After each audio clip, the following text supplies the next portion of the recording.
Imaginem só vocês chegarem do próprio casamento, naquela euforia toda de recém-casados, e descobrirem que toda a vida de vocês foi uma mentira gigantesca, que a pessoa que vocês amavam mais do que tudo nesse mundo tinha um segredo tão devastador que ia fazer a família inteira de vocês desmoronar como um castelo de cartas. Imaginem descobrirem que aquele homem perfeito, aquele príncipe encantado que toda mulher sonhava em ter, escondia algo tão chocante que faria vocês questionarem tudo, absolutamente tudo, que viveram até então. É isso que aconteceu comigo, e eu garanto que o que vocês vão ouvir hoje vai fazer vocês repensarem sobre confiar cegamente nas pessoas, mesmo naquelas mais próximas de nós. Eu sou a Fernanda, tenho hoje 71 anos, e vou contar para vocês a história mais dolorosa e ao mesmo tempo mais transformadora da minha vida.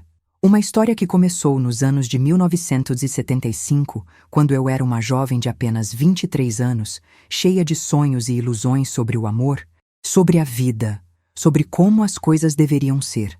Naquela época, as coisas eram bem diferentes do que são hoje. As mulheres se casavam cedo, tinham filhos logo, e a família era o centro de tudo. Eu cresci acreditando nisso, acreditando que o casamento era para sempre, que o amor vencia tudo, que bastava ser uma boa esposa para ser feliz. Como eu estava enganada. Nasci aqui no interior de São Paulo, numa cidadezinha pequena onde todo mundo conhecia todo mundo, dessas onde não se podia espirrar sem que a cidade inteira soubesse. Meu pai, seu Antônio, era comerciante, dono de uma loja de tecidos que herdou do meu avô. Minha mãe, Dona Neuza, era costureira, uma das melhores da região. Ela tinha mãos de ouro, fazia vestidos de noiva que pareciam saídos de revista. Éramos uma família tradicional, católica, com valores bem definidos sobre certo e errado, sobre como a vida deveria ser vivida. Eu era a filha do meio entre 3 irmãs. A Rosana, 2 anos mais velha que eu, sempre foi a certinha, a que seguia todas as regras, a que nunca deu trabalho para os pais. Casou aos 21 com o primeiro namorado, um contador da cidade vizinha, e logo teve 2 filhos. A Valéria, 3 anos mais nova que eu, era a rebelde da família, sempre questionando tudo, sempre querendo fazer diferente. Ela foi a única que saiu da cidade para estudar na capital, virou jornalista, nunca se casou, vivia da vida dela sem dar satisfação para ninguém. E eu ficava no meio, tentando achar meu lugar entre a irmã perfeita e a irmã revolucionária. Era estudiosa como a Rosana, mas tinha uns lampejos de rebeldia como a Valéria. Terminei o colegial, comecei a trabalhar na loja do meu pai, aprendi a costurar com minha mãe. Era uma vida simples, mas boa. Eu tinha sonhos, claro, sonhava em conhecer o mundo, em viajar, em ter uma vida diferente daquela rotina pacata da cidade pequena. Mas também sonhava com o casamento, com ter uma família, com encontrar meu grande amor. Foi numa festa de São João de 1974 que eu conheci o Marcelo. Meu Deus, que homem era aquele! Alto, moreno, cabelo bem cuidado, sempre com aquele sorriso que derretia qualquer coração. Ele tinha chegado na cidade há uns 6 meses para trabalhar como engenheiro numa construtora que estava fazendo umas obras na região. Vinha de Santos, falava daquele jeito meio sofisticado do pessoal do litoral, usava roupas bonitas, dirigia um carro importado. Era tudo que uma moça do interior poderia querer num homem. A primeira vez que nossos olhos se cruzaram foi durante a quadrilha. Eu estava dançando com um primo, ele estava no canto da festa conversando com uns homens. Mas quando a música parou e eu olhei na direção dele, senti meu mundo parar também. Ele sorriu para mim, daquele jeito que só os homens bonitos sabem sorrir, e eu senti minhas pernas amolecerem. Nunca tinha sentido uma coisa assim, aquele frio na barriga, aquele coração disparado, aquela vontade de desaparecer e ao mesmo tempo de correr em direção a ele. Depois da quadrilha, ele se aproximou de mim. "Moça bonita, assim não pode ficar sem par na festa", disse ele, estendendo a mão para mim. "Quer dançar?" Eu estava tão nervosa que mal consegui falar, só balancei a cabeça que sim e aceitei a mão dele. Quando ele me tocou, senti uma eletricidade que nunca tinha sentido antes na vida. Dançamos a noite toda, conversamos sobre tudo e sobre nada. E quando a festa acabou, ele me pediu para me ver de novo. Marcelo era diferente de todos os rapazes que eu conhecia. Tinha estudado numa universidade grande, falava de lugares que eu só via em revista, tinha planos ambiciosos para o futuro. Dizia que queria montar a própria empresa, que ia ficar rico, que ia me dar uma vida de princesa. E eu acreditava em cada palavra, acreditava que ele era meu príncipe encantado, que ia me tirar daquela vida pacata e me levar para um mundo de aventuras e realizações. Começamos a namorar em julho de 1974. Um namoro intenso, apaixonado, desses que fazem a gente perder a cabeça. Ele me cortejava como nenhum homem tinha feito antes, me levava para jantar nos melhores restaurantes da região, me dava presentes caros, me fazia sentir especial, única, a mulher mais importante do mundo. Meus pais ficaram impressionados com ele, com a educação, com as boas maneiras, com as perspectivas de futuro. Esse rapaz vai longe, meu pai sempre dizia. Você deu sorte, filha.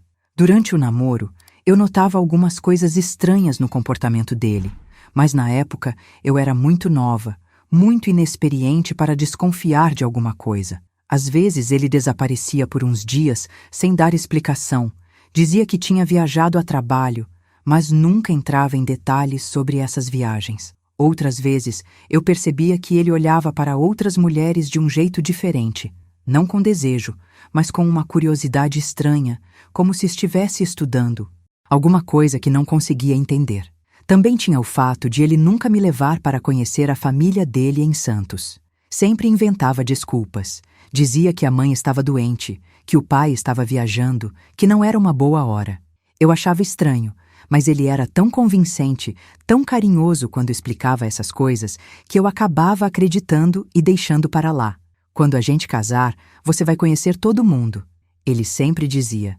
Agora é melhor ficarmos só nós dois, curtindo nosso amor. O pedido de casamento veio em dezembro de 1974, numa véspera de Natal.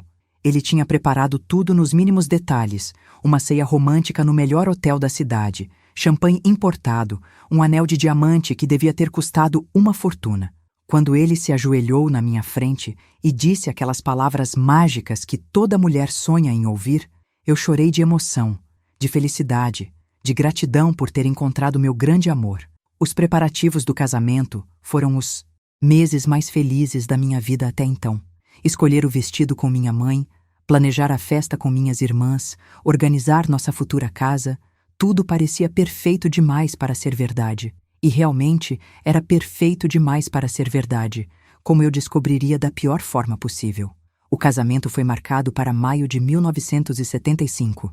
Uma cerimônia linda na igreja matriz, com toda a cidade presente, uma festa maravilhosa no clube da cidade, tudo do melhor e mais bonito. Eu me sentia a mulher mais feliz e sortuda do mundo naquele dia. Quando o padre perguntou se eu aceitava o Marcelo como meu marido, na alegria e na tristeza, na saúde e na doença, eu respondi com toda a certeza do coração. Aceito sim. Se eu soubesse o que me esperava, teria corrido daquela igreja e nunca mais olhado para trás. Nossa lua de mel seria em Campos do Jordão, numa pousada romântica que ele tinha escolhido a dedo. Só o melhor para minha princesa, ele dizia, me fazendo sentir amada e especial. Durante a viagem até lá, ele estava meio nervoso, falava pouco, parecia preocupado com alguma coisa. Eu pensei que fosse ansiedade de recém-casado, afinal era uma situação nova para nós dois. Pelo menos era o que eu imaginava na época. Chegamos na pousada no final da tarde de sábado. O lugar era lindo mesmo, uma construção antiga no meio da mata, com lareira, varanda com vista para as montanhas, tudo muito romântico e aconchegante. O quarto era decorado com flores. Tinha champanhe gelado esperando, pétalas de rosa espalhadas na cama. Era exatamente como eu tinha sonhado que seria a nossa primeira noite como marido e mulher. Jantamos no restaurante da pousada. Marcelo mal tocou na comida, bebeu mais vinho do que de costume, falava pouco e parecia cada vez mais nervoso. Eu tentava puxar conversa, falar sobre nossos planos, sobre como seria nossa vida dali para frente, mas ele respondia com monossílabos, como se estivesse com a cabeça longe dali. Você está bem, amor? Perguntei várias vezes. Está tudo bem, sim, ele respondia, mas eu via que não estava. Voltamos para o quarto por volta das 10 da noite. Eu fui para o banheiro me trocar, colocar aquela camisola especial que tinha comprado para a nossa primeira noite. Era de seda rosa, delicada, bonita, me fazia sentir feminina e desejável. Quando saí do banheiro, encontrei Marcelo sentado na poltrona do quarto, ainda completamente vestido, com a cabeça entre as mãos. A cena me assustou na hora. "Marcelo, o que está acontecendo?" Perguntei, me aproximando dele. Ele levantou a cabeça e foi aí que eu vi que estava chorando. Lágrimas descendo pelo rosto, olhos vermelhos, uma expressão de desespero que eu nunca tinha visto nele.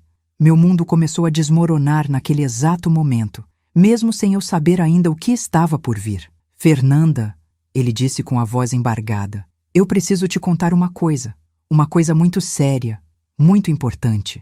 Meu coração disparou, minhas mãos começaram a tremer. "Que coisa, Marcelo? Você está me assustando."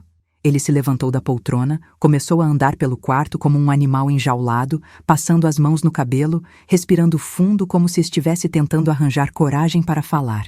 "Eu não deveria ter casado com você." Ele soltou de repente, como uma bomba explodindo no meio do meu peito. Senti o chão se abrir debaixo dos meus pés, o ar faltar nos meus pulmões. "Como assim não deveria ter casado comigo?" Consegui perguntar, mesmo com a voz tremendo de medo e incompreensão. "Posso pedir para vocês me ajudarem uma coisa? Se vocês estão acompanhando essa história e sentindo toda essa angústia junto comigo, deixem um comentário contando se já passaram por alguma decepção amorosa que marcou a vida de vocês. A gente sempre acha que está sozinho nesse tipo de sofrimento, mas não está, e compartilhar essas experiências ajuda a gente a se sentir menos sozinho. Por favor, se inscrevam no canal também, porque histórias como essa precisam ser contadas, precisam chegar em mais pessoas que talvez estejam passando por situações parecidas. 1000 coisas terríveis passando pela minha cabeça. Câncer, problemas no coração, alguma coisa que podia nos separar para sempre. Não é uma doença do corpo, Fernanda. É uma doença da mente. Uma coisa que eu nasci com ela e nunca consegui mudar, nunca consegui curar, por mais que tenha tentado a vida toda." Ele parou de andar, se apoiou na cômoda do quarto, respirou fundo várias vezes, como se estivesse se preparando para pular de um precipício. "Eu não consigo sentir atração por mulheres, Fernanda. Eu nunca consegui, desde que me entendo por gente. Vocês conseguem imaginar o que é receber uma informação dessas na noite do próprio casamento?" Eu fiquei paralisada, literalmente paralisada, sem conseguir processar o que ele estava me dizendo. Era como se ele estivesse falando numa língua estrangeira que eu não conhecia. "Como assim não sente atração por mulheres? Marcelo, você está casado comigo, você me pediu em casamento, você disse que me amava." "Eu amo você, Fernanda, mas não desse jeito, não como um homem deveria amar uma mulher, não como um marido deveria amar uma esposa." As palavras dele eram como facadas no meu peito, cada uma doendo mais que a anterior. "Eu amo você como pessoa, como amiga, como família, mas eu nunca consegui sentir desejo por você, por nenhuma mulher. Eu tentei, Fernanda. Juro que tentei muitas e muitas vezes, mas não conseguia."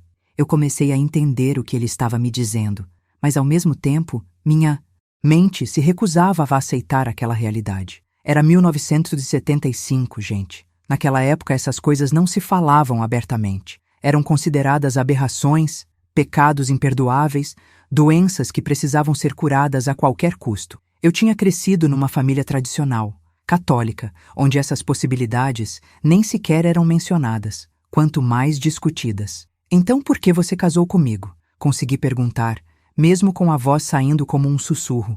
"Por que fez isso comigo? Por que me enganou durante todo esse tempo?"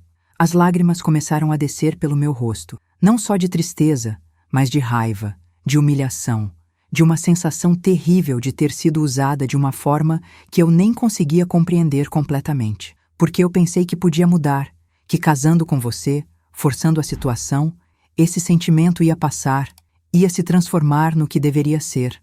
Ele se aproximou de mim, tentou pegar na minha mão, mas eu me afastei como se ele fosse me queimar. Porque todo mundo esperava isso de mim. Porque eu queria ser normal, Fernanda. Queria ter uma família, uma vida como todo mundo tem. E eu fui só um meio para você tentar se convencer de que era normal? Gritei, não conseguindo mais me controlar. Eu fui só uma cobaia nos seus experimentos de normalidade? A raiva estava tomando conta de mim. Uma raiva que eu nunca tinha sentido na vida, misturada com uma dor tão profunda que parecia que ia me partir ao meio. Foi aí que veio o segundo golpe, o que realmente me destruiu por completo. Fernanda, tem mais uma coisa que você precisa saber.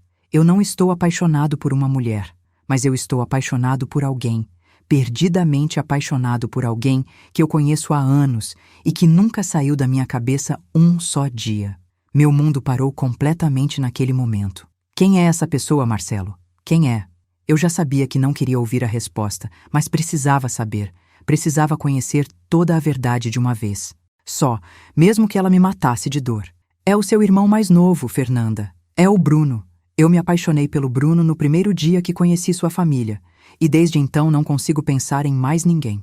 Se alguém tivesse me dado um tiro no peito, teria doído menos do que ouvir aquelas palavras. Meu próprio marido, na nossa lua de mel, me confessando que estava apaixonado pelo meu irmão de 19 anos. Bruno era o caçula da família, 3 anos mais novo que eu. Um rapaz bonito, inteligente, que estava terminando o colegial e sonhava em estudar medicina. Ele sempre foi carinhoso com o Marcelo. Tratava ele como um cunhado mesmo antes do casamento, conversavam sobre futebol, sobre estudos, sobre a vida. E eu, como uma idiota, achava bonito ver meu irmão se dando tão bem com meu noivo. Ele sabe disso? Perguntei com a voz rouca de tanto chorar. O Bruno sabe que você sente essas coisas por ele? A possibilidade de que meu irmão soubesse de tudo aquilo e tivesse me deixado casar mesmo assim era algo que eu não conseguiria suportar. Não, ele não sabe de nada e nunca vai saber. Bruno gosta de mulheres, Fernanda.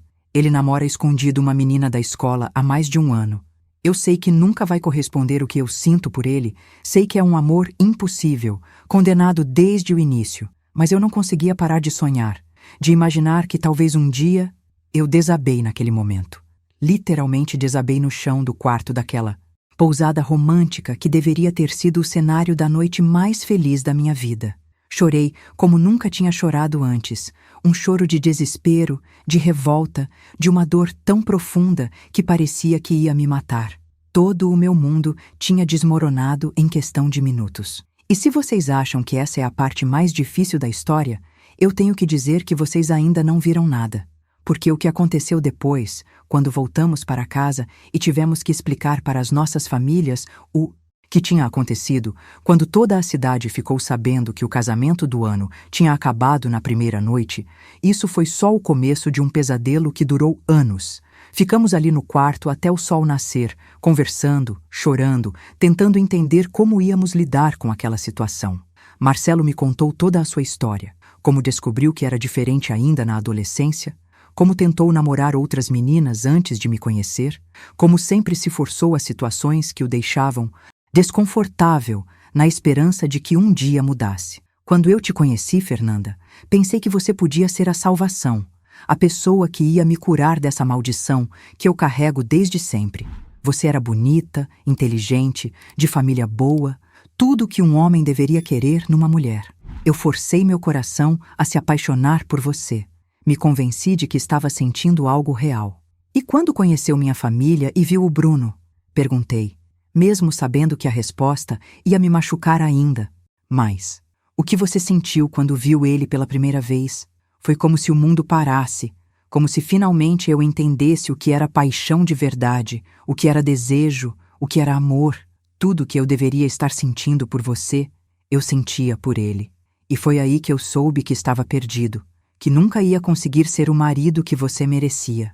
E se essa mensagem estiver tocando vocês de alguma forma, se vocês estão sentindo toda essa angústia junto comigo, considerem apoiar essa entrega clicando em Valeu demais. Esse gesto ajuda a manter viva essa missão de contar histórias verdadeiras, histórias que mostram como a vida pode ser cruel e, ao mesmo tempo, como a gente pode encontrar forças para recomeçar. É graças a esse apoio que conseguimos continuar trazendo relatos como esse para vocês. No domingo de manhã, fizemos as malas em silêncio. O clima entre nós estava pesado, carregado de uma tristeza e um constrangimento que pareciam ocupar todo o espaço do quarto. Eu não conseguia nem olhar para ele direito. e ele parecia destruído, como se tivesse envelhecido 10 anos numa noite. Durante a viagem de volta, combinamos nossa versão dos fatos. Íamos dizer que descobrimos na lua de mel que éramos incompatíveis, que tínhamos visões muito diferentes sobre a vida, sobre o futuro, sobre como queríamos viver nosso casamento. Era mentira, claro, mas era a única forma de proteger todo mundo, principalmente o Bruno, que nem desconfiava de nada. Chegamos em casa no meio da tarde de domingo. Minha mãe estava na cozinha preparando um almoço especial para receber os recém-casados. Meu pai estava na varanda lendo o jornal, tudo tão normal, tão feliz, que me deu vontade de chorar de novo. Como é que eu ia destroçar a alegria deles com aquela notícia? Filha! Marcelo! Que bom que chegaram! Minha mãe gritou quando nos viu entrando. Como foi a lua de mel? Quero saber de tudo! Mas quando ela me viu direito, com os olhos inchados, com aquela cara de desespero, a alegria dela se transformou em preocupação na mesma hora. Aconteceu alguma coisa, minha filha? Vocês brigaram? Marcelo fez alguma coisa com você?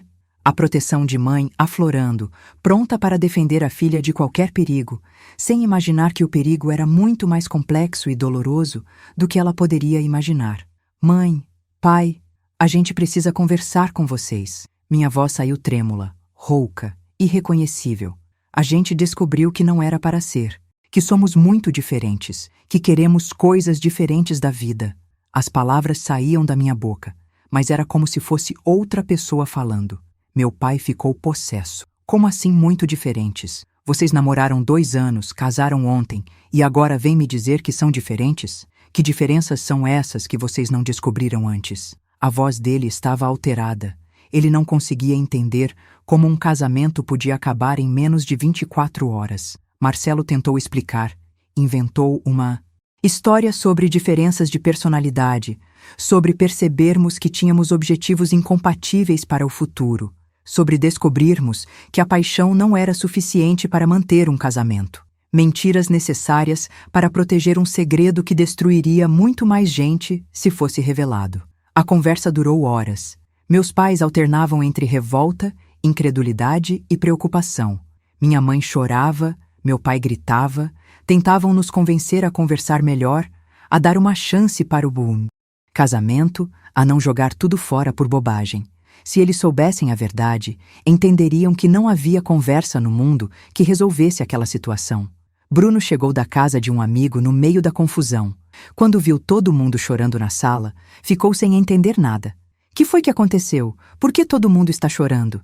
E quando olhou para o Marcelo, eu vi uma expressão de carinho genuíno no rosto do meu irmão, uma afeição inocente por alguém que ele considerava da família. Marcelo não conseguiu nem olhar para ele direito, abaixou a cabeça e saiu da sala. E foi nesse momento que eu entendi que toda aquela situação não era só sobre mim, não era só sobre o meu casamento destruído, mas sobre o fato de que 3 vidas iam ser afetadas para sempre por aquele segredo terrível. Marcelo foi embora da cidade naquela mesma semana. Não aguentou enfrentar os olhares, as perguntas, os comentários que começaram a circular assim que a notícia da separação se espalhou. E numa cidade pequena como a nossa, vocês sabem como é, uma notícia dessas vira o assunto principal de todos os encontros, de todas as conversas, de todas as especulações. As pessoas inventaram 1000 teorias sobre o que tinha acontecido no nosso casamento. Algumas diziam que eu tinha descoberto que ele era casado, outras que ele tinha me agredido na lua de mel, outras ainda que eu era virgem demais e não sabia como ser esposa. Cada versão era mais cruel e humilhante que a anterior, e eu tinha que escutar tudo isso em silêncio, sem poder me defender, sem poder contar a verdade. Minha família tentava me proteger, mas não conseguia. Minha mãe chorava escondido, achando que tinha falhado como mãe, que não tinha me ensinado direito como ser uma boa esposa. Meu pai ficava com raiva, falava em ir atrás do Marcelo para cobrar satisfações, para entender melhor o que tinha acontecido. Nenhum homem faz isso com uma filha minha sem dar explicações. Ele falava, vermelho de raiva. O Bruno era quem mais sofria com toda aquela situação. Ele gostava genuinamente do Marcelo, o respeitava, o admirava até. Quando soube que o casamento tinha acabado, ficou arrasado, como se tivesse perdido um irmão mais velho. Eu não entendo, Fernanda. Ele me disse numa conversa que tivemos alguns dias depois. O Marcelo parecia gostar tanto de você. Vocês pareciam tão felizes juntos. Se ele soubesse que o motivo da separação era justamente o sentimento que o Marcelo nutria por ele, ficaria traumatizado para o resto da vida. Era uma informação que eu nunca poderia compartilhar com ninguém. Um peso que eu teria que carregar sozinha para sempre. E essa foi uma das partes mais difíceis de toda essa história. Ter que guardar um segredo tão pesado, tão doloroso, sem poder dividi-lo com ninguém. Os primeiros meses foram os piores. Eu não conseguia sair de casa sem sentir os olhares das pessoas, sem escutar os sussurros, sem perceber que era o centro das atenções onde quer que fosse. Parei de frequentar a igreja, parei de ir às festas da cidade, me tranquei dentro de casa como se fosse uma criminosa cumprindo pena. Minha autoestima foi para o chão completamente. Eu me olhava no espelho e me perguntava o que tinha de errado comigo, porque não tinha conseguido despertar desejo no meu próprio marido, porque tinha sido tão fácil de enganar. Comecei a questionar tudo sobre mim mesma, minha aparência, minha personalidade, minha capacidade de ser uma boa esposa, uma boa mulher. Tive crises de choro que duravam horas. Às vezes acordava de madrugada chorando, sem conseguir parar, sem conseguir encontrar um motivo para levantar da cama e enfrentar mais um dia. Perdi peso, perdi o interesse por tudo. Parecia um fantasma vagando pela casa dos meus pais, assombrando a família inteira com minha tristeza. Foi minha irmã Valéria quem me salvou desse buraco negro. Ela veio de São Paulo passar umas semanas conosco quando soube da situação. Valéria sempre foi a mais esperta da família, a mais determinada, a que nunca se deixava abater pelas circunstâncias. Quando me viu naquele estado deplorável, agarrou minha mão e disse: "Chega, Fernanda. Você não vai deixar um homem que não te merecia destruir sua vida assim. Mas todo mundo está falando de mim, Val. Todo mundo acha que eu tenho algum problema, que sou uma mulher incompleta, que não sei ser esposa." Eu chorava desesperadamente. "Deixa eles falarem", ela respondeu com aquela firmeza que eu tanto admirava nela. "Quem nunca passou por uma decepção amorosa que atire a primeira pedra. Você não é a primeira mulher da história a se separar, e não vai ser a última." Valéria ficou comigo por 2 semanas, e durante esse tempo me ajudou a enxergar as coisas de uma perspectiva diferente. "Fernanda, você tem 23 anos, é bonita, inteligente, trabalhadora, tem uma vida inteira pela frente. Não vai deixar esse episódio definir quem você é para sempre." Ela tinha uma forma prática de ver as coisas que me tranquilizava um pouco. Mas, e se nenhum homem quiser se casar comigo depois dessa história? E se todo mundo achar que eu tenho algum defeito? Essa era a minha maior preocupação naquela época, a possibilidade de ficar sozinha para sempre, de virar aquela tia solteirona que toda a família tem. "Escuta bem o que eu vou te dizer." Valéria segurou meu rosto com as 2 mãos e me obrigou a olhar nos olhos dela. "Se um homem não quiser se casar com você por causa de algo que não foi culpa sua, então ele não te merece mesmo. O homem certo, quando aparecer, vai entender que você foi vítima de uma situação, não culpada." As palavras dela fizeram sentido, mas ainda assim era difícil acreditar que um dia as coisas pudessem melhorar. A ferida estava muito recente, muito dolorosa, e parecia que nunca ia cicatrizar completamente. Mas Valéria insistiu em me tirar de casa, me forçou a voltar às atividades normais, a enfrentar as pessoas de cabeça erguida. "Você não fez nada de errado, Fernanda. Não tem do que se envergonhar. Foi enganada por alguém que não teve coragem de assumir a própria verdade. Isso não é demérito para você, é demérito para ele."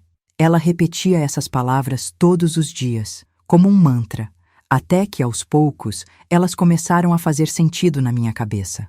Depois que Valéria voltou para São Paulo, eu consegui retomar alguns aspectos da minha vida normal. Voltei a trabalhar na loja do meu pai, voltei a frequentar a igreja, comecei a sair de casa sem me esconder. As pessoas continuaram falando por um tempo, mas como sempre acontece em cidade pequena, logo apareceram outros assuntos para ocupar a atenção dos fofoqueiros. Sei que vocês querem saber se essa história tem final feliz, se eu consegui encontrar alguém que me amasse de verdade, se consegui superar completamente essa decepção. E sei também que muitos de vocês podem estar passando por situações parecidas, se sentindo traídos, enganados, questionando se vale a pena acreditar no amor de novo. Por isso é tão importante que vocês se inscrevam no canal, porque histórias como essas precisam ser contadas, precisam chegar em pessoas que estão sofrendo e precisam saber que não estão sozinhas nessa luta.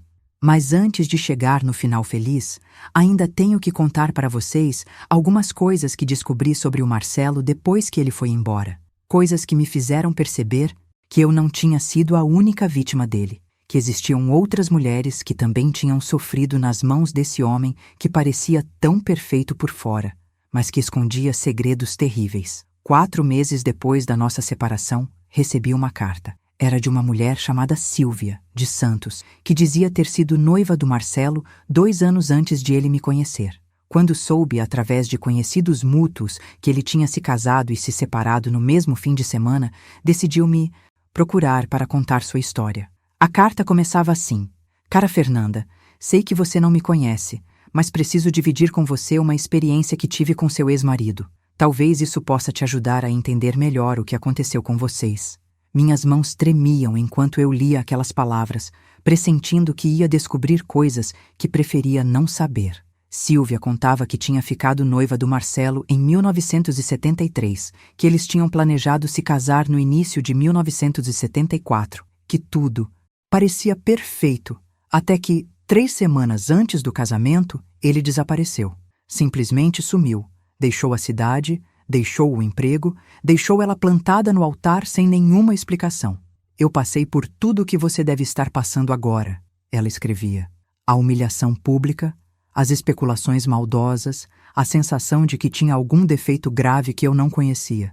Levei mais de 1 ano para me recuperar emocionalmente do que ele me fez, mas o mais chocante da carta vinha no final.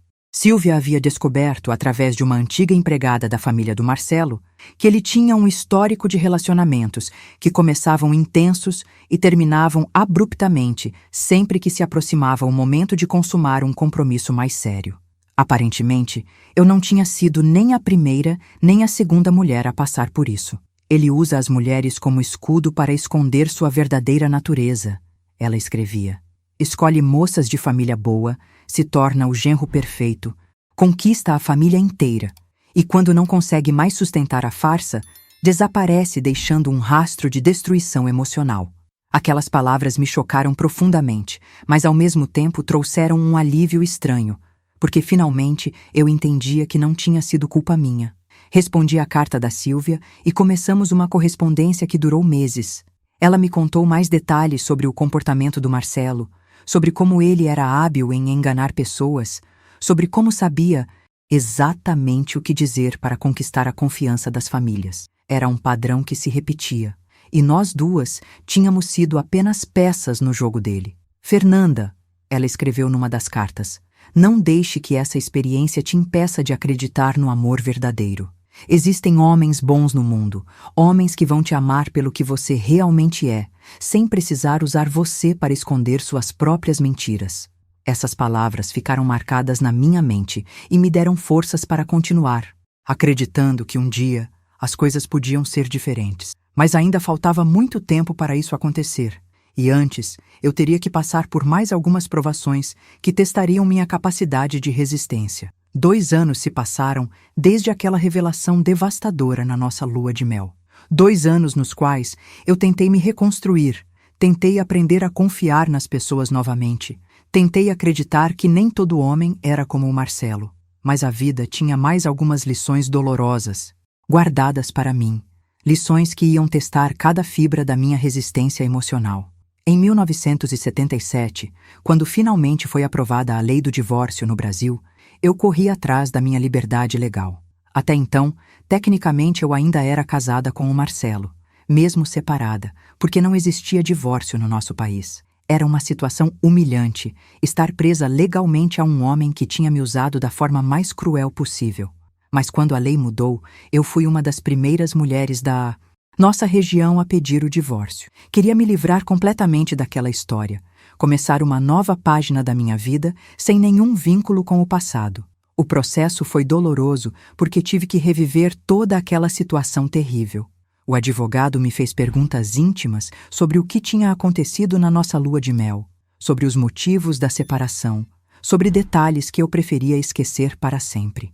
Mas era necessário para conseguir minha liberdade, então enfrentei tudo de cabeça, erguida, determinada a me livrar definitivamente daquele pesadelo. Durante esse período, conheci outras mulheres que estavam passando pela mesma situação. O cartório vivia cheio de pessoas querendo se divorciar, casais que há anos viviam separados, mas não podiam oficializar a situação. Foi reconfortante perceber que eu não estava sozinha, que existiam muitas pessoas lutando para reconstruir suas vidas depois de casamentos que não deram certo. Mas o que mais me marcou nessa época foi conhecer uma senhora chamada Doralice, de uns 50 anos, que estava se divorciando de um marido que a agrediu durante 20 anos de casamento. Quando ela me contou a história dela, eu percebi que meu sofrimento, por mais profundo que fosse, não se comparava ao que algumas mulheres enfrentavam em silêncio dentro de suas próprias casas. Menina, ela me disse num dos dias que nos encontramos no cartório, pelo menos seu marido não bateu em você, não te humilhou fisicamente. O meu me quebrava por dentro e por fora há décadas, e eu não podia fazer nada porque não existia divórcio. As palavras dela me fizeram refletir sobre minha própria situação com outros olhos. Foi conversando com a Doralice que eu comecei a entender que minha experiência, embora devastadora, tinha me ensinado coisas valiosas sobre mim mesma. Eu havia descoberto que era mais forte do que imaginava, que conseguia sobreviver a dores que antes achava que me matariam, que tinha capacidade de me reerguer mesmo depois de ser completamente destruída. E se você está aí do outro lado, sentindo que essa história está tocando alguma coisa profunda dentro do seu coração, que talvez você também já passou por situações parecidas, ou conhece alguém que passou, considere apoiar essa missão clicando em Valeu Demais. É através desse gesto que conseguimos continuar trazendo relatos verdadeiros como esse. Histórias que mostram que não estamos sozinhos nas nossas dores, que outras pessoas já sobreviveram ao que parecia impossível de superar. O divórcio foi homologado em janeiro de 1978. Lembro que saí do cartório com uma sensação estranha, uma mistura de alívio e melancolia. Era como se estivesse fechando definitivamente um capítulo muito doloroso da minha vida, mas ao mesmo tempo me dando conta de que estava caminhando sozinha para um futuro incerto. Nessa época, eu já estava trabalhando numa loja de roupas femininas que tinha aberto no centro da cidade. A dona, uma senhora francesa chamada Madame Claire, tinha se impressionado com meu conhecimento de costura e meu jeito de lidar com as clientes. Você tem um talento natural para a moda, ela sempre me dizia. Deveria pensar em abrir seu próprio negócio algum dia. Foi trabalhando nessa loja que eu comecei a descobrir uma paixão que não sabia que existia dentro de mim. A moda, o design, a arte de criar roupas que faziam as mulheres se sentirem bonitas e especiais. Era como se eu tivesse encontrado uma forma de canalizar toda a minha dor em algo construtivo, algo que trouxesse beleza para a vida das pessoas. Madame Claire me ensinou muito mais do que técnicas de venda. Ela me ensinou sobre elegância, sobre autoestima, sobre como uma mulher podia se reinventar através da forma como se vestia e se apresentava para o mundo. Fernanda, ela me disse uma vez, uma mulher que passou pelo que você passou, ou se deixa destruir para sempre, ou se torna mais forte e mais sábia. Você escolheu o segundo caminho. As palavras dela me marcaram profundamente porque me fizeram perceber que eu realmente tinha escolhido ser forte, mesmo sem perceber conscientemente. Cada dia que eu levantava da cama, cada sorriso que eu forçava para atender as clientes, cada momento que eu escolhia seguir em frente, ao invés de me entregar à autoestima, era uma vitória pequena, mas significativa. Em 1979, aconteceu algo que mudou completamente o rumo da minha vida. Um cliente entrou na loja numa tarde de quinta-feira, procurando um vestido para a esposa. Era um homem alto, moreno, com cabelos grisalhos nas têmporas, olhos gentis e um sorriso sincero. Tinha uns 35 anos, usava roupas simples, mas de boa qualidade, falava com educação, mas sem afetação. Boa tarde, ele disse, tirando o chapéu. Preciso de um vestido especial para minha esposa. Ela fez aniversário semana passada e eu queria dar uma surpresa para ela. Fiquei tocada com o carinho que transparecia na voz dele quando falava da esposa. Há quanto tempo eu não via um homem demonstrar amor genuíno por uma mulher? Conversei com ele sobre o gosto da esposa, sobre qual tipo de vestido ela gostava, sobre a ocasião em que seria usado. Ele me contou que ela se chamava Isabel, que era professora, que gostava de roupas elegantes, mas não extravagantes.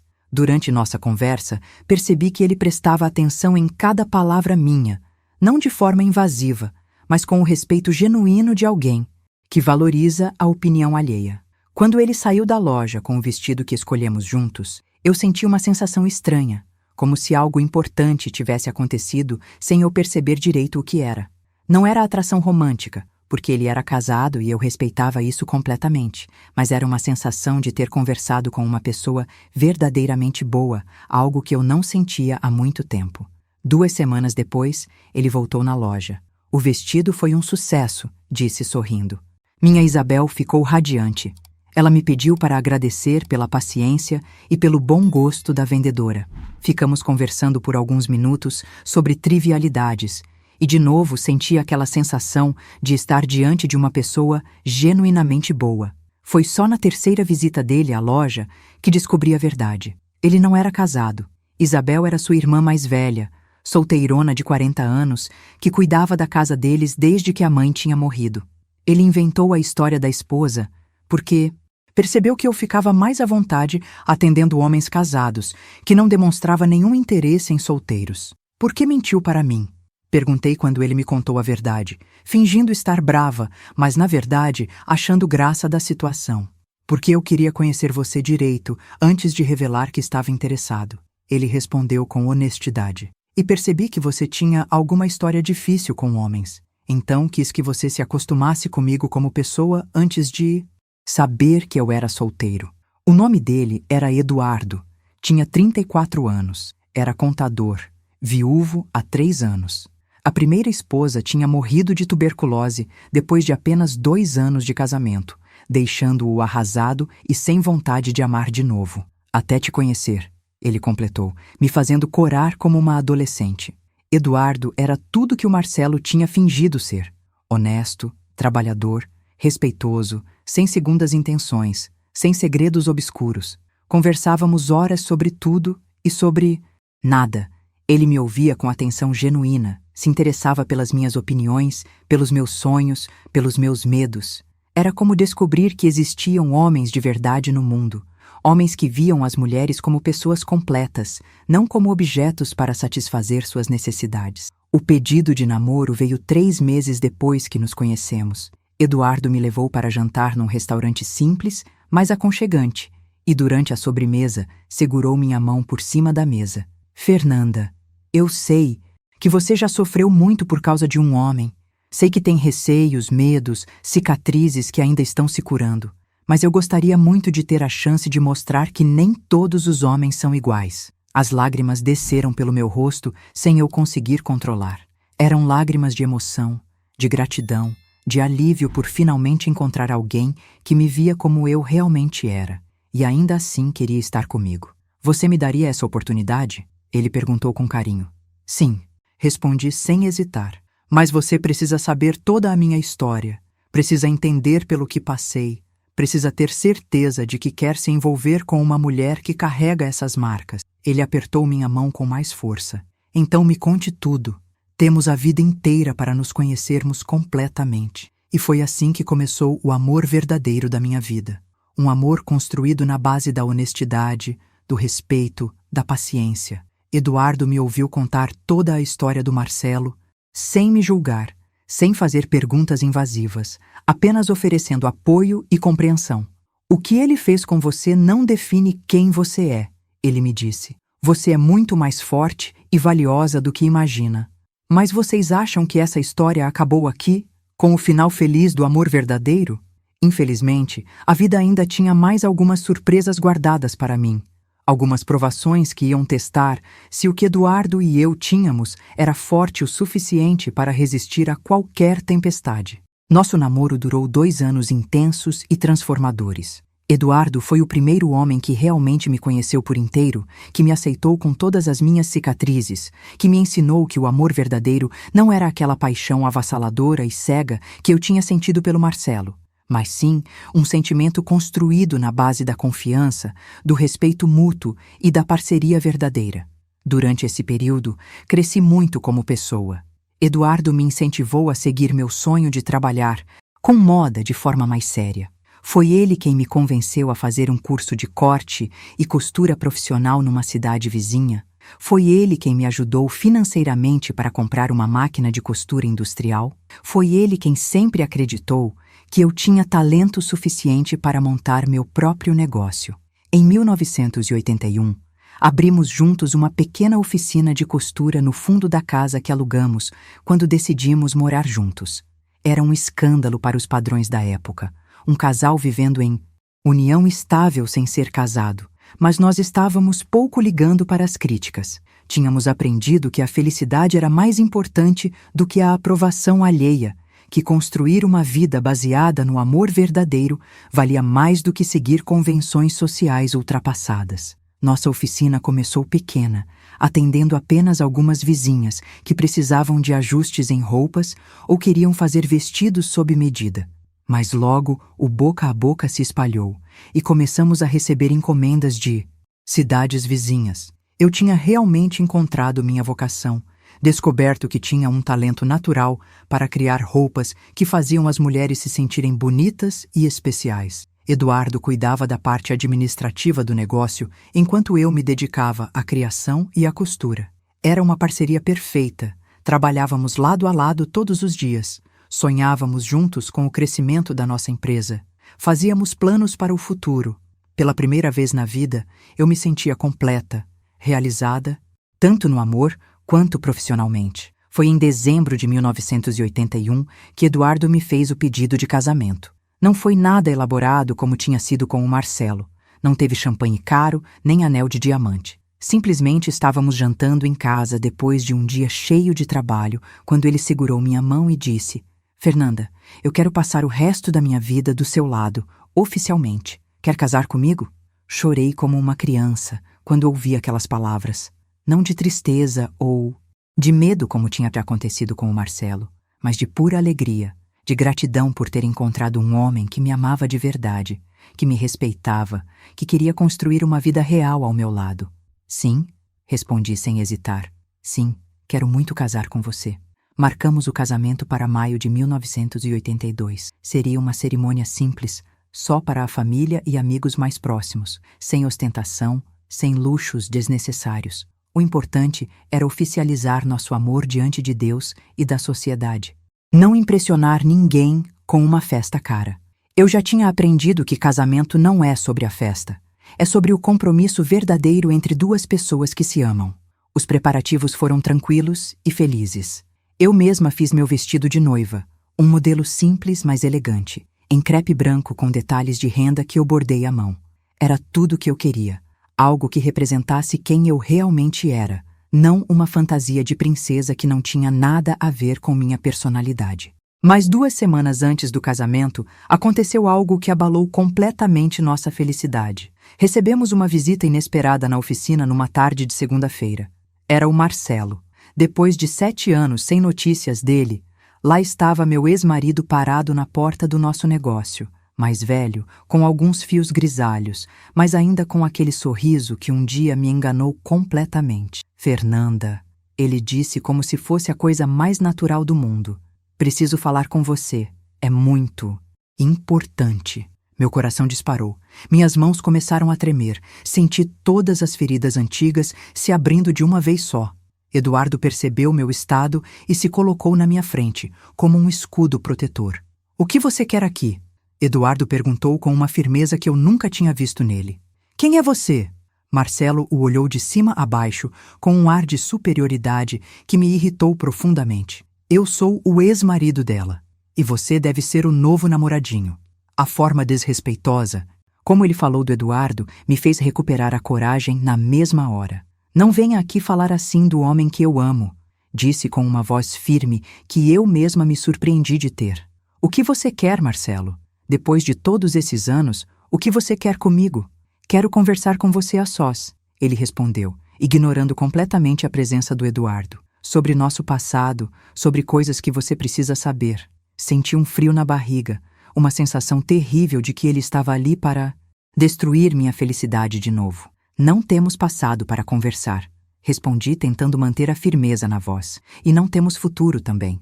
Vai embora, Marcelo. Não me procure mais. Mas ele não deu sinais de que ia desistir facilmente. Fernanda, eu descobri coisas sobre seu irmão Bruno que você precisa saber. Coisas que vão mudar sua visão sobre toda a nossa história. Aquela menção ao Bruno me gelou o sangue. O que ele teria descoberto sobre meu irmão? Que tipo de informação ele é? Achava que podia usar para me chantagear ou manipular? Que coisas? Perguntei contra minha vontade, sabendo que estava caindo numa armadilha. Não posso falar aqui na frente dele. Marcelo apontou para o Eduardo como se ele fosse invisível. Precisa ser só nós dois como nos velhos tempos. Eduardo deu um passo à frente, claramente irritado com a atitude do Marcelo. Não vai existir conversa a sós coisa nenhuma. Se tem alguma coisa para falar, fala aqui mesmo na frente de todo cá. Mundo. É sobre a orientação sexual do Bruno, Marcelo soltou de repente, como uma bomba explodindo no meio da oficina. Descobri que ele é igual a mim, que sempre foi, que só se escondia melhor. Senti o mundo girar ao meu redor, as pernas amolecerem, o coração parar por alguns segundos. Você está mentindo, consegui sussurrar. Bruno é casado há 5 anos, tem 2 filhos. Marcelo sorriu daquele jeito cruel que eu lembrava bem. Casou para esconder, igual eu tentei fazer com você. A diferença é que ele conseguiu sustentar a farsa por mais tempo. Eduardo me segurou pelo braço, percebendo que eu estava prestes a desmaiar. Sai daqui agora! Ele gritou para o Marcelo, antes que eu chame a polícia. Mas Marcelo não parecia intimidado. Fernanda, se você não conversar comigo, vou contar para a família inteira dele. Vou contar para a esposa dele, para os sogros, para a cidade toda. E foi nesse momento que percebi que Marcelo não tinha voltado para si. Reconciliar comigo ou para pedir perdão pelo que tinha feito. Ele tinha voltado para me chantagear, para usar informações sobre minha família como arma de manipulação. A pessoa que eu um dia amei tinha se transformado num monstro capaz de destruir vidas inocentes para conseguir o que queria. O que você quer em troca do seu silêncio? Perguntei com nojo de mim mesma por estar sendo forçada a negociar com ele. Você, ele respondeu sem hesitar. Quero que você cancele esse casamento. E volte comigo. Quero uma segunda chance para a nossa história. A audácia dele me deixou sem fala. Depois de ter me usado, me humilhado, me abandonado, ele achava que podia voltar e exigir que eu destruísse minha felicidade para satisfazer seus caprichos. Nunca, respondi com toda a força que consegui reunir. Prefiro que você conte para o mundo inteiro do que voltar com você. Mas Marcelo tinha preparado seu golpe final. Tudo bem, ele disse saindo da oficina. Amanhã mesmo vou procurar a Silmara, esposa do Bruno, e contar para ela toda a verdade sobre o marido. Vamos ver se ela vai querer continuar casada com ele depois de descobrir que tudo foi mentira. E se vocês estão sentindo toda essa angústia junto comigo, se estão torcendo para que eu encontre uma forma de proteger minha família dessa chantagem cruel, considerem apoiar essa luta clicando em Valeu Demais. É através desse apoio que conseguimos continuar contando histórias verdadeiras como essa. Mostrando que às vezes a vida nos coloca diante de escolhas impossíveis, mas que sempre existe uma forma de encontrar a luz no final do túnel. Quando Marcelo foi embora, desabei nos braços do Eduardo. Chorei como não chorava há anos. Não só de medo pelo que podia acontecer com meu irmão e sua família, mas também de raiva por estar sendo obrigada a reviver aquele pesadelo que eu achava que tinha deixado para trás para sempre. Eduardo me consolou. Disse que íamos encontrar uma solução, que não deixaríamos o Marcelo destruir nossa felicidade nem a paz da minha família. Passamos a noite inteira acordados, pensando em alternativas, em formas de lidar com a situação sem ceder à chantagem. Eduardo sugeriu que procurássemos a polícia, mas eu sabia que não adiantaria nada. Marcelo não estava fazendo nada ilegal, apenas ameaçando contar uma verdade que podia destruir uma família inteira. Na manhã seguinte, tomei a decisão mais difícil da minha vida. Liguei para o Bruno e pedi para ele vir me encontrar urgentemente. Quando ele chegou na oficina, contei tudo para ele. desde nossa lua de mel desastrosa até a chantagem que estávamos sofrendo. Vi meu irmão empalidecer, vi o desespero tomar conta do rosto dele, vi toda a sua vida desmoronar em questão de minutos. É verdade, Bruno? Perguntei olhando nos olhos dele. O que o Marcelo está falando é verdade? Ele não conseguiu responder com palavras, apenas balançou a cabeça confirmando e começou a chorar como uma criança. Fernanda, eu nunca quis que você soubesse. Nunca quis que ninguém soubesse. Pensei que conseguiria levar essa vida para sempre. Foi nesse momento que entendi que minha família tinha 2 segredos terríveis que podiam destruir tudo o que havíamos construído. E que eu teria que encontrar uma forma de proteger todo mundo, mesmo que isso significasse sacrificar minha própria felicidade mais uma vez na vida. Difíceis da minha vida. Ver aquele homem forte, pai de 2 filhos pequenos, marido exemplar aos olhos de todos, desabando na minha frente foi dilacerante. Ele me contou toda a sua história, desde a adolescência quando começou a perceber que era diferente, até a decisão desesperada de se casar com Silmara, achando que isso mudaria sua natureza. Fernanda, eu amo a Silmara, amo meus filhos, mas não da forma que deveria. Ele chorava sem parar. Eu forço todos os dias para ser o marido que ela merece, mas por dentro eu me sinto um mentiroso, um impostor vivendo uma vida que não é minha. As palavras dele ecoavam as mesmas que o Marcelo tinha me dito anos antes, e isso me fazia perceber que essa era uma tragédia que se repetia em muitas famílias, só que em silêncio. Eduardo segurou minha mão enquanto eu processava toda aquela informação. Meu irmão caçula, que eu sempre protegi, que sempre foi meu queridinho, estava vivendo a mesma mentira que tinha destruído meu primeiro casamento. E agora o Marcelo ameaçava usar essa informação para destruir não só a vida do Bruno, mas também a de Silmara e das crianças inocentes. O que você quer fazer, Bruno? Perguntei, tentando manter a calma. Você quer continuar vivendo essa vida ou quer assumir quem você realmente é? A pergunta saiu mais dura do que eu pretendia, mas era uma questão que precisava ser enfrentada de uma vez por todas. Eu não sei, Fernanda, ele respondeu com desespero. Se eu assumir a verdade, vou destruir minha família. Silmara não vai aguentar. Ela vai me odiar para sempre. Vai me tirar os meninos. Vai contar para todo mundo. Mas se eu continuar mentindo, vou morrer por dentro. Vou viver uma vida inteira fingindo ser alguém que não sou. Foi nesse momento que tomei a decisão que mudaria tudo. Bruno, vou procurar o Marcelo e fazer um acordo com ele. Vou dar para ele o que ele quer em troca do silêncio sobre sua vida. Eduardo me olhou horrorizado. Fernanda, você não pode estar falando sério. Não vai sacrificar nossa felicidade por causa desse chantagista. Não posso deixar que ele destrua a família do meu irmão. Respondi com uma determinação que eu mesma me surpreendi de ter. Não posso deixar que 2 crianças inocentes paguem pelos erros dos adultos. Se o preço para proteger todo mundo é cancelar nosso casamento, então é isso que vou fazer. Eduardo ficou em silêncio por alguns minutos, processando o que eu tinha acabado de dizer. Depois segurou meu rosto com as 2 mãos e me olhou nos olhos. Se você fizer isso, Fernanda, vai estar se entregando para um homem que não te ama, que só vai te usar de novo. E dessa vez eu não vou estar aqui para te consolar quando ele te machucar novamente. As lágrimas desceram pelo meu rosto como cachoeiras. Eu sabia que Eduardo estava certo. Sabia que estava prestes a me sacrificar por uma causa que talvez nem tivesse solução. Mas era meu irmão. Era minha família. Eram crianças inocentes que não tinham culpa de nada. Como eu podia escolher minha felicidade em detrimento da deles?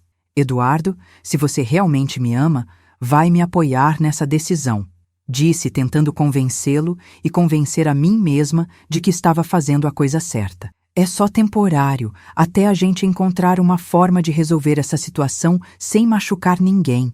Não existe forma de resolver isso sem machucar ninguém, Fernanda.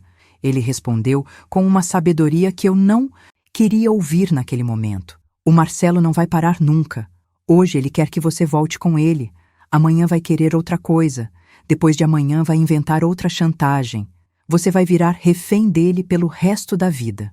Mas eu já tinha tomado minha decisão, mesmo sabendo que era errada, mesmo sabendo que podia estar destruindo minha própria vida de novo. Procurei o Marcelo no hotel onde ele estava hospedado e marquei um encontro para conversarmos sobre suas condições. Encontrei com ele num café discreto, longe do centro da cidade, onde ninguém nos conhecia.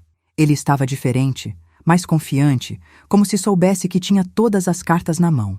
Sabia que você ia procurar por mim, disse sorrindo daquele jeito cínico que eu detestava. Sempre soube que você era do tipo que sacrifica tudo pela família. O que exatamente você quer, Marcelo? Perguntei indo direto ao ponto. Que tipo de acordo você está propondo? Ele se reclinou na cadeira, claramente satisfeito por estar no controle da situação. Quero que você cancele o casamento com aquele homem e venha morar comigo em São Paulo. Não precisa ser como marido e mulher. Pode ser como amigos, como companheiros. Só preciso de alguém ao meu lado para manter as aparências. A proposta me enojou profundamente. Ele queria que eu fosse sua fachada de heterossexualidade, sua cobertura social para viver a vida que realmente queria sem enfrentar os preconceitos da sociedade. E em troca, você promete nunca contar nada sobre meu irmão? Perguntei sabendo que estava fazendo um pacto com o diabo. Prometo que o segredo do Bruno fica entre nós. Ele respondeu, mas havia algo no tom de voz dele que não me inspirava confiança. Contanto que você cumpra sua parte do acordo, claro.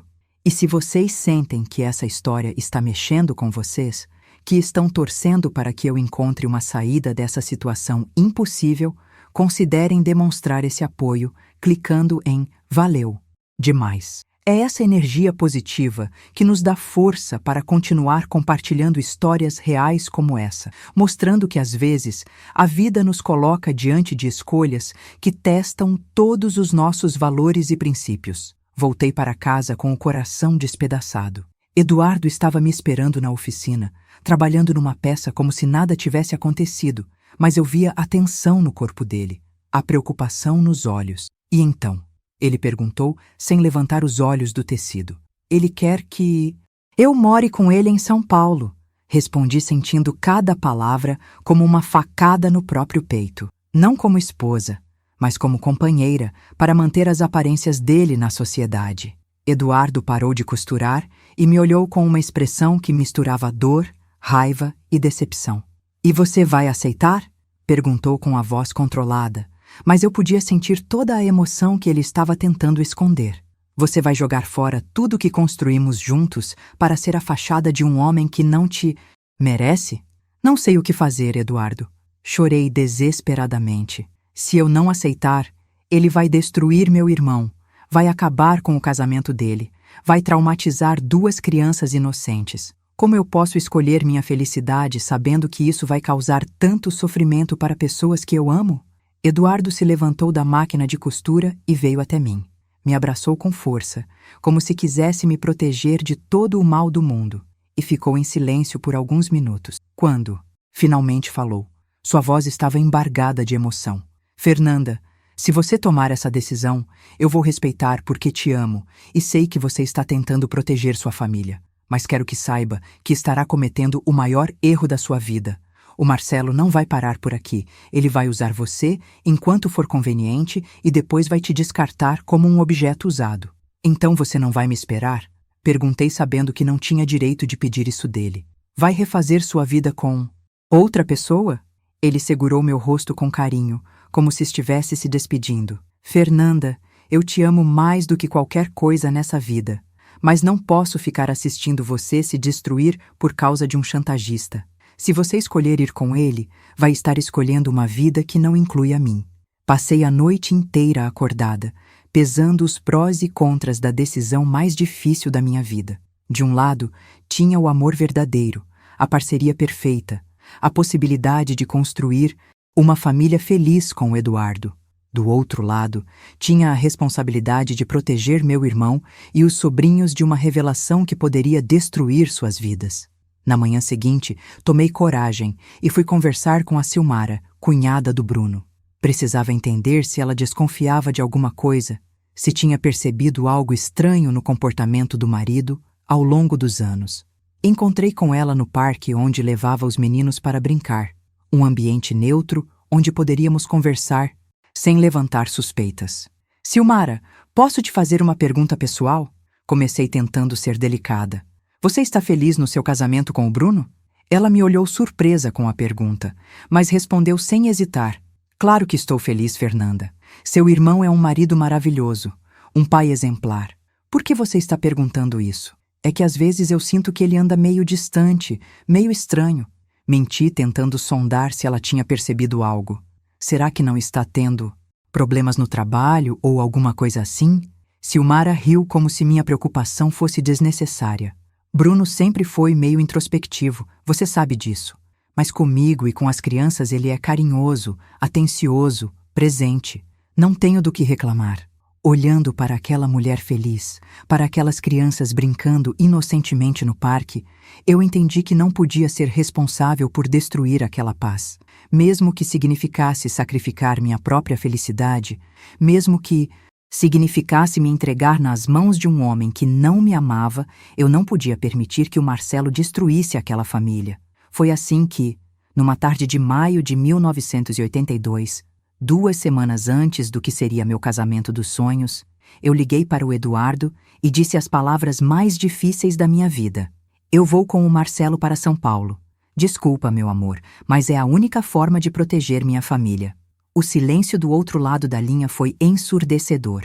Depois de alguns segundos, que pareceram uma eternidade, Eduardo sussurrou. Então é assim que termina a nossa história? Com você escolhendo um chantagista ao invés do homem que te ama de verdade? E desligou o telefone sem me dar chance de responder. Naquela noite, fiz as malas com o coração despedaçado, me preparando para deixar para trás tudo o que tinha construído, todos os sonhos que tinha alimentado, todo o amor que tinha encontrado. Estava prestes a embarcar na segunda grande tragédia da minha vida e, dessa vez por escolha própria, românticas. Fernanda, que bom que você veio, disse tentando me abraçar, mas eu me afastei instintivamente. Vamos, tem um apartamento muito bom no Jardim Paulista, você vai gostar. O apartamento era realmente bonito, moderno, bem decorado, num prédio elegante. Tinha 2 quartos e ele fez questão de me mostrar que eu teria meu próprio espaço, minha privacidade. Não se preocupe, disse percebendo minha tensão. Cada um no seu quarto, cada um com sua vida. Só precisamos aparecer juntos em eventos sociais, em algumas situações onde é importante eu estar acompanhado. Durante os primeiros dias, tentei me adaptar àquela situação esquisita. Marcelo trabalhava num escritório de advocacia importante. Tinha uma vida social agitada, frequentava clubes exclusivos, restaurantes caros. Eu era apresentada como sua noiva, a mulher que ele tinha reconquistado depois de anos separados. As pessoas compravam a história, elogiavam nosso romance de segunda chance, mas por dentro eu morria um pouco a cada dia. Não conseguia comer direito, não conseguia dormir, passava as madrugadas chorando baixinho no meu quarto para ele não ouvir. Sentia falta do Eduardo de uma forma que doía fisicamente. Sentia falta da minha oficina, do trabalho que amava, da simplicidade da vida que tinha deixado para trás. Marcelo, por sua vez, parecia estar vivendo seus melhores dias. Com a fachada de heterossexualidade que eu proporcionava, ele se sentia livre para viver sua verdadeira vida durante as noites. Saía para encontros que eu fingia não saber sobre o que eram. Chegava em casa nas primeiras horas da manhã, às vezes com marcas que ele tentava esconder, mas que eu percebia. Você está cumprindo sua parte do acordo, ele me disse uma noite quando voltou especialmente feliz de um de seus encontros noturnos. E eu estou cumprindo a minha. Seu irmão está seguro, sua família está em paz, todo mundo sai ganhando. Mas eu não me sentia ganhando. Nada. Apenas perdendo pedaços de mim mesma a cada dia que passava. 1 mês depois da minha chegada a São Paulo, recebeu uma carta do Eduardo. Meu coração disparou quando vi a caligrafia dele no envelope, e minhas mãos tremiam tanto que mal conseguia abrir. A carta era curta, mas cada palavra parecia ter sido escolhida para causar o máximo de dor possível. Fernanda, espero que você esteja feliz com sua escolha. Eu tentei entender, tentei aceitar que você tinha que proteger sua família, mas não consigo mais viver numa situação que me faz tão mal. Vou me mudar para Curitiba, onde tenho um primo que me ofereceu uma oportunidade de trabalho. Não vou esperar por você porque entendi que você nunca vai voltar. Seja feliz. Foi o que você escolheu. Eduardo. Chorei durante 3 dias seguidos depois de receber aquela carta. Era o fim definitivo da minha história, com o único homem que realmente me amou, a confirmação de que eu tinha perdido para sempre a chance de ser feliz de verdade. Marcelo percebeu meu estado e tentou me consolar do jeito dele, comprando presentes caros, me levando para restaurantes sofisticados, como se luxo pudesse curar uma alma despedaçada. Você vai se acostumar, ele dizia com aquela frieza característica.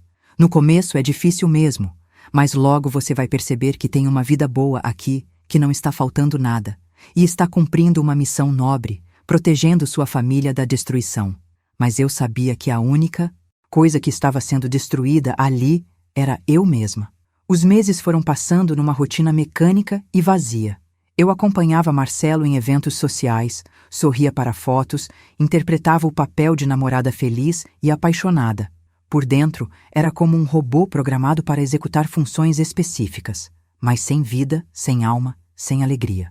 As pessoas comentavam como éramos um casal bonito, como parecia que estávamos destinados um ao outro. Foi durante esse período que comecei a perceber detalhes perturbadores sobre a vida do Marcelo que eu não tinha notado antes. Descobri que ele tinha um histórico de relacionamentos destrutivos, que eu não tinha sido a primeira, nem seria a última mulher a ser usada dessa forma.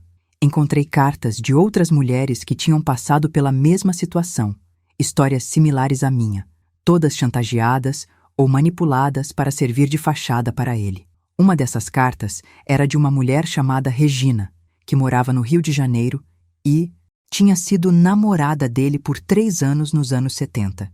Ela contava como tinha sido forçada a manter o relacionamento sob ameaça de ele revelar segredos comprometedores sobre a família dela.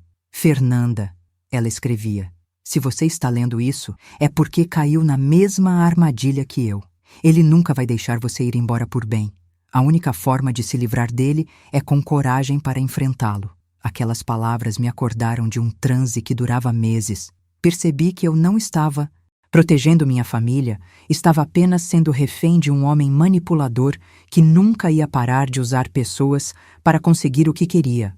Bruno continuava vivendo sua vida de mentiras. Silmara continuava inconsciente sobre a realidade do casamento, e eu estava desperdiçando minha vida numa prisão dourada. Foi então que tomei coragem para fazer o que deveria ter feito desde o início: confrontar a verdade de frente. Mesmo que doesse, mesmo que causasse destruição, mesmo que mudasse a vida de todo mundo para sempre. Decidi que era hora de parar de fugir dos problemas e começar a resolvê-los de verdade. Liguei para Bruno e marquei um encontro urgente. Disse que precisava conversar com ele sobre uma decisão importante que ia afetar toda a nossa família. Quando ele chegou ao apartamento, 2 dias depois, eu estava determinada a acabar com aquela farsa de uma vez por todas. Bruno, vou voltar para casa, anunciei sem rodeios. Vou terminar esse acordo ridículo com o Marcelo e retomar minha vida. E você também vai ter que tomar uma decisão sobre a sua. Ele ficou desesperado, como eu imaginava que ficaria. Fernanda, você não pode fazer isso. Se você sair daqui, ele vai cumprir a ameaça. Vai contar tudo para a Silmara. Vai destruir meu casamento. Senti pena do meu irmão, mas ao mesmo tempo senti raiva da fraqueza dele, da covardia de continuar vivendo uma mentira que machucava todo mundo. Bruno, você acha que Silmara não merece saber a verdade? Você acha que é justo ela viver numa ilusão enquanto você se mata por dentro, fingindo ser alguém que não é? Minha voz estava firme, determinada. E você acha que nossos pais merecem ter uma filha vivendo como refém de um chantagista para proteger segredos de família? Ele começou a chorar, mas dessa vez não era só desespero, era também alívio. Alívio de finalmente poder falar sobre o peso que carregava há anos, sobre a dor de viver uma vida que não era sua, sobre a culpa de saber que eu estava sacrificando minha felicidade por causa dele. O que você acha que eu devo fazer? Perguntou com a voz de uma criança perdida. Como eu conto para minha esposa que nosso casamento todo foi baseado numa mentira? Era uma pergunta difícil, mas que tinha uma resposta necessária. Com honestidade, Bruno. Com coragem de assumir as consequências dos seus atos.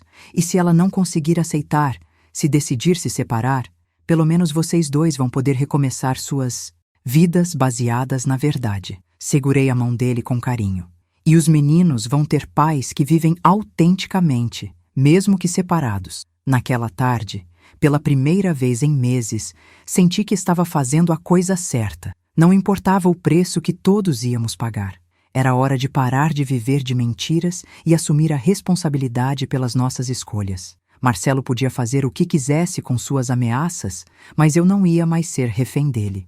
Sentei com Marcelo na mesa de jantar do apartamento e disse as palavras que mudaram tudo.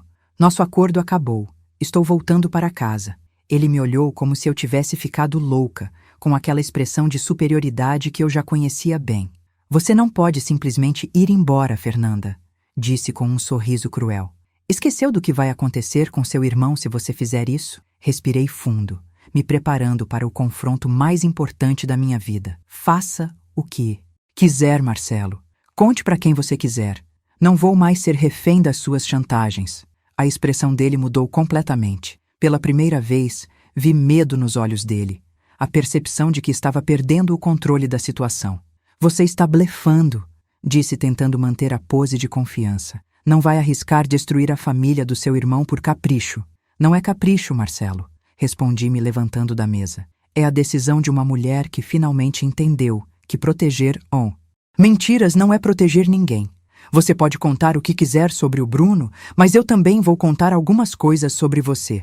Vou contar sobre as outras mulheres que você usou dessa mesma forma. Vou contar sobre os documentos que encontrei aqui no apartamento. Vou contar para todo mundo quem você realmente é. Foi a primeira vez que vi Marcelo realmente assustado. Durante todos os anos que o conheci, ele sempre teve controle total das situações. Sempre foi o manipulador, nunca a vítima. Mas agora estava diante de alguém que não tinha mais medo dele, alguém que estava disposta a enfrentar as consequências de seus atos. Você não sabe de nada sobre mim, disse com a voz trêmula. Não tem como provar coisa alguma. Sorri pela primeira vez em meses. Um sorriso genuíno de quem finalmente se libertou. Ah, Marcelo, você esquece que morei aqui por quase um ano. Esquece que tive acesso aos seus papéis, às suas cartas, aos seus segredos. Tenho material suficiente para destruir sua reputação do mesmo jeito que você ameaçava destruir a vida da minha família. A verdade é que eu estava blefando em parte, mas tinha certeza de que ele tinha tanto a esconder quanto qualquer pessoa que vive de manipular outras. E pelo desespero nos olhos dele, percebi que meu blefe estava funcionando. Fiz as malas naquela mesma tarde. Marcelo tentou me convencer a ficar, ora com ameaças, ora com promessas, ora com súplicas patéticas. Mas eu estava determinada, pela primeira vez em anos, realmente decidida sobre o que queria fazer da minha vida. Não ia mais permitir que nenhum homem me usasse, me manipulasse ou me controlasse. Quando cheguei na rodoviária para pegar o ônibus de volta para casa, encontrei um envelope que Marcelo tinha mandado entregar pelas minhas mãos.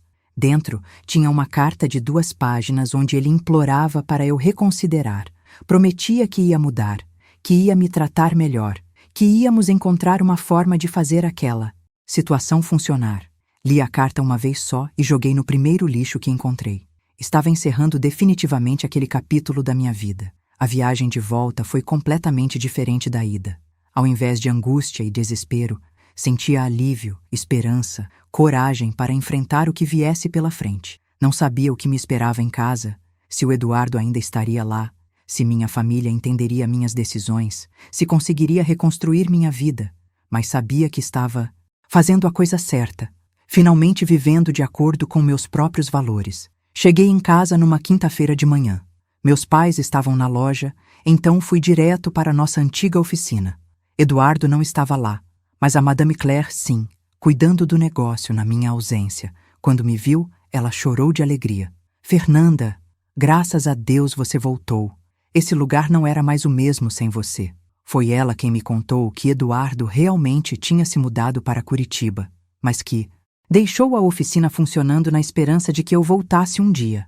Ele nunca perdeu a fé em você, disse me abraçando. Dizia que conhecia você melhor do que qualquer pessoa, que sabia que uma hora você ia encontrar coragem para voltar. Naquela mesma tarde, procurei Bruno para contar que tinha me libertado da chantagem do Marcelo. Ele ficou apavorado, achando que o escândalo ia estourar a qualquer momento. Calma, disse, tentando acalmá-lo. Agora a decisão é sua. Você pode continuar vivendo essa mentira, pode contar a verdade para a Silmara, pode procurar ajuda psicológica, pode fazer o que achar melhor, mas vai fazer porque escolheu, não porque está sendo forçado. Bruno levou 3 meses para tomar coragem, mas finalmente conversou com a esposa. A reação dela foi melhor do que ele esperava. Ela disse que sempre tinha percebido algo estranho, mas que nunca soube identificar o que era. Prefiro saber a verdade e decidir o que fazer com ela do que viver numa mentira para sempre, foi a resposta dela. Eles se separaram, mas de uma forma civilizada, pensando no bem-estar das crianças.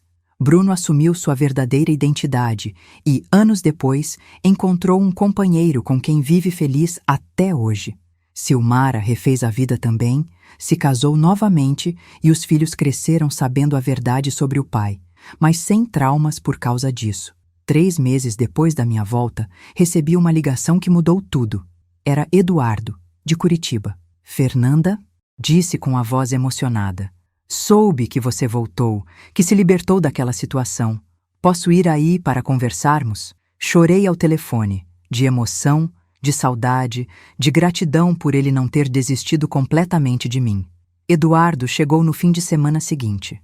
Conversamos durante horas. Ele me contou sobre a vida em Curitiba, eu contei sobre os meses em São Paulo, sobre como tinha percebido meus erros, sobre como tinha aprendido a valorizar o amor verdadeiro. Você me perdoa por ter feito a escolha errada? Perguntei com medo da resposta. Fernanda, eu nunca deixei de te amar. Ele respondeu, me beijando como nos velhos tempos. Entendi que você fez o que achou que era certo na época. O importante é que agora estamos aqui, livres para recomeçar nossa história. Foi o momento mais feliz da minha vida até então. Nos casamos 6 meses depois, numa cerimônia simples, mas cheia de amor verdadeiro. Desta vez, não havia segredos, não havia mentiras, não havia chantagens. Era um casamento baseado na verdade, no respeito mútuo, na parceria genuína. Eduardo voltou da cidade, retomamos a oficina juntos, e nossa vida seguiu o rumo que sempre deveria ter seguido. Tivemos 3 filhos maravilhosos. O Carlos, que hoje tem 40 anos e é médico. A Juliana, de 38 anos, que seguiu meus passos na moda e tem uma boutique lindíssima. E o Gabriel, de 35 anos, que é professor como sempre sonhou ser. Todos sabem da história da nossa família. Cresceram, sabendo que o amor verdadeiro vale mais do que qualquer convenção social. Nossa oficina cresceu e se tornou uma das lojas de roupa mais respeitadas da região. Especializamos em roupas de festa, vestidos de noiva, formatura, aniversário. É gratificante ver mulheres se sentindo bonitas e especiais usando criações nossas, saber que estou contribuindo para momentos felizes na vida das pessoas. Eduardo e eu estamos casados há 41 anos. Ele tem 75 anos, eu tenho 71 e continuamos apaixonados como 2 namorados. Todas as manhãs ele me traz café na cama. Todas as noites conversamos sobre o dia antes de dormir.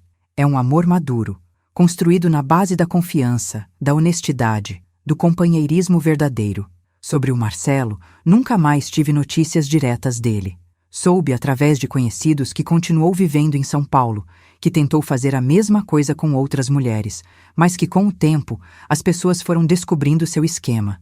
Hoje deve ter uns 75 anos. Não sei se ainda está vivo, não sei se encontrou a felicidade que procurava. Torço para que sim, apesar de tudo. O que aprendi com toda essa história é que a verdade, por mais dolorosa que seja, sempre é melhor do que a mentira mais bonita. Que ninguém deve viver a vida de acordo com as expectativas alheias, mas sim de acordo com sua própria essência. Que o amor verdadeiro resiste a todas as tempestades, desde que seja construído na base da honestidade. Também aprendi que proteger pessoas, às vezes, significa permitir que elas enfrentem as consequências de suas escolhas, mesmo que isso cause dor no momento. Bruno só conseguiu ser feliz de verdade quando parou de fingir ser alguém que não era. Silmara só conseguiu refazer a vida quando soube a verdade sobre o casamento. E eu só consegui encontrar a felicidade quando parei de me sacrificar por segredos que não eram meus. Hoje, aos 71 anos, olho para trás e vejo uma vida cheia de altos e baixos, de erros e acertos, de dores e alegrias. Mas principalmente vejo uma vida vivida com autenticidade, uma vida onde aprendi a valorizar o que realmente importa, o amor verdadeiro, a família unida, o trabalho que dá sentido à existência, a paz que vem de viver de acordo com os próprios valores. Se vocês que estão me ouvindo estão passando por situações difíceis, por decepções amorosas, por conflitos familiares, por momentos em que não sabem que decisão tomar, lembrem-se da minha história. Lembrem-se de que é possível recomeçar quantas vezes for preciso, que nunca é tarde demais para fazer as escolhas certas, que o amor verdadeiro sempre vale a pena esperar. E se essa história tocou vocês de alguma forma, se trouxe algum aprendizado, alguma reflexão, algum conforto para o coração, eu fico muito feliz por ter compartilhado com vocês. Por favor, se inscrevam no canal, deixem seus comentários contando suas próprias experiências, suas dúvidas, suas vitórias. Vamos criar uma comunidade de pessoas que se apoiam mutuamente, que dividem conhecimento e esperança. Contem para mim nos comentários. Vocês já passaram por situações onde tiveram que escolher entre sua felicidade e o bem-estar de outras pessoas? Como lidariam se estivessem no meu lugar? O que aprenderam com minha história? Quero muito saber de vocês, ouvir suas histórias também, porque é assim que a gente cresce, compartilhando experiências, aprendendo uns com os outros. Obrigada por terem ficado até o final comigo, por terem me ouvido com carinho e atenção. Que Deus abençoe a vida de cada um de vocês, que vocês encontrem o amor verdadeiro, que tenham coragem para fazer as escolhas certas, que sejam muito felizes. Um abraço carinhoso desta vovó que tem muito orgulho de poder dividir um pouquinho da sua história com vocês. Até a próxima!